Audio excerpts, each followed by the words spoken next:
Mga kababayan, halina't pumunta sa Baguio.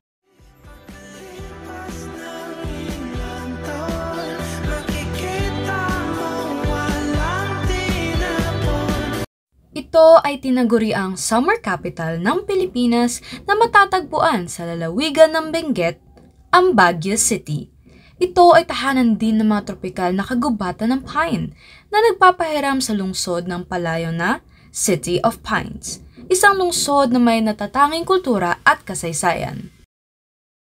Bukod sa maraming magagandang tanawin at iba pang mga atraksyon kagaya na lang ng Burnham Park, Mines View Park, Baguio Market, Baguio Botanical Garden at marami pang iba, ang malamig na klima ng syudad ang nagsisilbing pangunahing atraksyon upang ito ay puntahan ng mga turistang Pilipino at mga dayuhan lalo na sa panahon ng tag-init.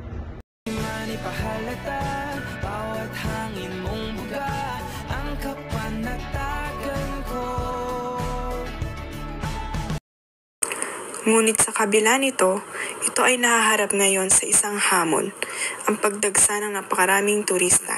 Tuwing panahon ng Pasko, malaking suliranin ang trapiko sa Baguio para sa mga lokal na otoridad, mga turista at mga residente.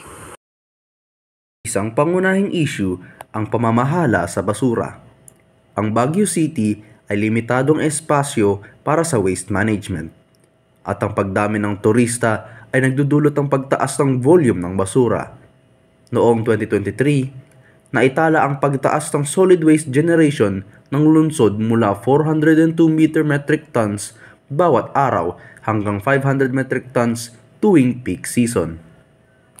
Ang pagtaas ng bilang ng mga turista ay naglalagay sa alanganin ng lungsod na humahantong sa isyu sa basura, kalinisan at pangangalaga sa natural na kapaligiran nito. Ito ay tinatawag ng mga lokal na bilang local irritability. Noong Pasko ng 2023, naranasan ng mga tao ang paglalakbay ng wala pang 1 kilometro ng 1 oras sa syudad.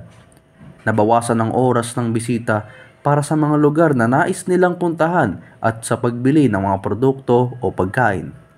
Nagdulot din ito ng mas mababang kita sa mga negosyo. Ang problema ng trapiko ay dapat maging prioridad ng pamamahala ng Baguio City. Ang nararanasang trapiko tuwing may okasyon ay maaari ring maranasan kahit sa ordinaryong araw.